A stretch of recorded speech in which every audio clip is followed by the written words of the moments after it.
नमस्कार, मैं श्रेया और आप देख रहे हैं बातें यूपी की। मैं हाजिर हूं उत्तर प्रदेश की 10 बड़ी खबरों के साथ। अयोध्या में पहली बार अंतर्राष्ट्रीय क्रोनो मेडिसिन सम्मेलन का आयोजन 1 दिसंबर तक राजश्री दशरथ मेडिकल कॉलेज में हो रहा है। इस सम्मेलन में देश विदेश के करीब 800 से 1000 चिकित्सक भाग ले रहे हैं, जिनमें 14 विदेशी विशेषज्ञ भी शामिल हैं। अमेरिका से डॉक्टर मुक्ता पांडा, डॉक्टर देवेंद्र अग्रवाल और डॉक्टर सुरेश सी त्यागी जैसे चिकित्सक शामिल हैं। इस सम्मेलन का आयोजन राम मंदिर के निर्माण के बाद अयोध्या में हुआ है, ताकि चिकित्सक रामलला के दर्शन और अयोध्या की यात्रा भी कर सके। IIT BHU में आज से कैंपस प्लेसमेंट प्रक्रिया शुरू हो गई है, जो 8 दिसंबर तक चलेगी। इस बार लगभग 350 कंपनियां जैसे गूगल, फ्लिपकार्ट, माइक्रोसॉफ्ट और एनवीडिया 1300 से अधिक छात्रों के लिए जॉब ऑफर करेगी। पहले से 259 छात्रों को प्री प्लेसमेंट ऑफर मिल चुके हैं, जिनमें 1.65 करोड़ तक के पैकेज शामिल हैं। 506 छात्र छात्राएं इस ड्राइव में भाग ले रहे हैं। इस बार 1 स्टूडेंट 1 जॉब नीति लागू होगी, जिससे अधिक छात्रों को जॉब के अवसर मिलेंगे। अब बढ़ते हैं अगली खबर की ओर। उत्तर प्रदेश के संभल में 24 नवंबर को हुई हिंसा के बाद शांति व्यवस्था बनाए रखने के लिए जिला प्रशासन ने 10 दिसंबर तक बाहरी लोगों के प्रवेश पर रोक लगा दी है। जिला मजिस्ट्रेट राजेंद्र पेसिया ने कहा कि बिना सक्षम अधिकारी की अनुमति के कोई भी बाहरी व्यक्ति, सामाजिक संगठन या जनप्रतिनिधि जिले में प्रवेश नहीं कर सकेंगे। इस बीच समाजवादी पार्टी और कांग्रेस ने आरोप लगाया कि सरकार हिंसा का सच छुपाने के लिए विपक्षी दलों के प्रतिनिधि मंडल को संभल जाने से रोक रही है।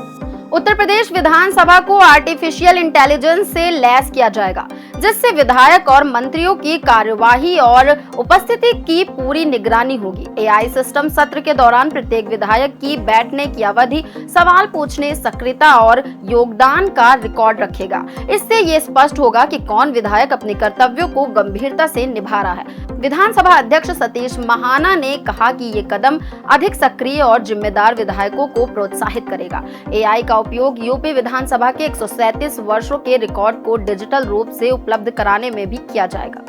इसी के साथ अब बढ़ते हैं अगली खबर की ओर। केंद्रीय मंत्री नितिन गडकरी ने लखनऊ में मुख्यमंत्री योगी आदित्यनाथ के साथ बैठक कर उत्तर प्रदेश में राष्ट्रीय राजमार्गों के निर्माण कार्यों की समीक्षा की। बैठक में निर्माणाधीन सड़कों की स्थिति पर चर्चा की गई और उनके जल्द पूरा होने की रणनीतियों पर विचार किया गया। यूपी सरकार ने सड़कों के सुधार और विकास के लिए अतिरिक्त बजट की मांग भी की। गडकरी ने राष्ट्रीय राजमार्गों के सुधार में तेजी लाने के लिए आवश्यक कदम उठाने का आश्वासन दिया। राजस्थान, मध्य प्रदेश और उत्तर प्रदेश को जोड़कर देश का सबसे बड़ा चीता कॉरिडोर विकसित किया जाएगा। ये कॉरिडोर 1500 से 2000 किलोमीटर में फैलेगा, जिसमें 22 जिले शामिल होंगे। राजस्थान के मुकुंदरा टाइगर रिजर्व से मध्य प्रदेश के कन्नू नेशनल पार्क और गांधी सागर सेंचुरी तक फैला ये कॉरिडोर चीता संरक्षण के लिए अहम होगा। अगले महीने राजस्थान और मध्य प्रदेश सरकार के बीच इस परियोजना के लिए AMU होगा।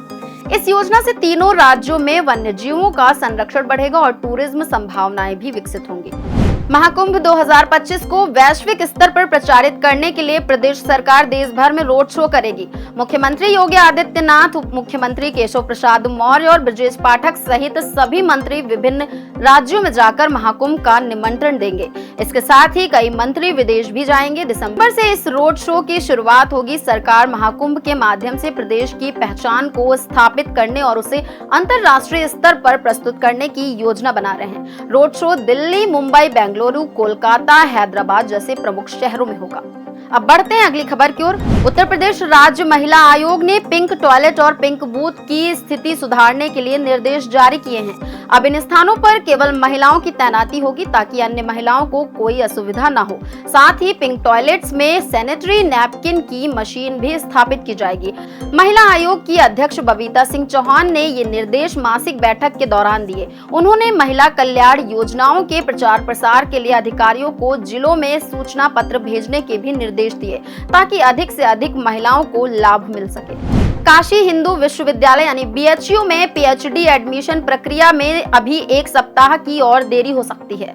NTA द्वारा नेट JRF परीक्षा परिणाम का डेटा अभी तक विश्वविद्यालय को ट्रांसफर नहीं किया गया है। विश्वविद्यालय ने आवेदन प्रक्रिया शुरू करने के लिए NTA से डेटा की प्राप्ति का इंतजार कर रहा है। एक बार डेटा मिल जाने के बाद ही आवेदन लिंक जारी किया जाएगा। प्रशासन ने बताया कि NTA से डेटा के मिलान के बाद ही प्रक्रिया शुरू हो सकेगी, जिससे आवेदनकर्ताओं की जानकारी सही तरीके से दर्ज की जा सकेगी। इसी के साथ बढ़ते हैं आज की आखिरी खबर की ओर। उत्तर प्रदेश में पर्यटन को बढ़ावा देने के लिए सरकार ने 18 से अधिक ऐतिहासिक भवनों को पर्यटन गतिविधियों के लिए चिन्हित किया है। इनमें झांसी का बरुआ, सागर किला, चुनार किला, मथुरा का बरसाना, जल महल और लखनऊ की छतर मंजिल शामिल है। पर्यटन विभाग निजी धरोहर भवनों के मालिकों से मुलाकात करेगा और उन्हें इन भवनों को पर्यटन केंद्र के रूप में विकसित करने के लिए जागरूक करेगा। इन स्थानों पर होटल, रिजॉर्ट, संग्रहालय, रेस्टोरेंट और अन्य पर्यटन सुविधाएं खोली जाएंगी। तो ये थी दिन भर की 10 बड़ी खबरें। ऐसी ही खबरों को देखने के लिए देखते रहें और करते रहें बातें यूपी की। धन्यवाद।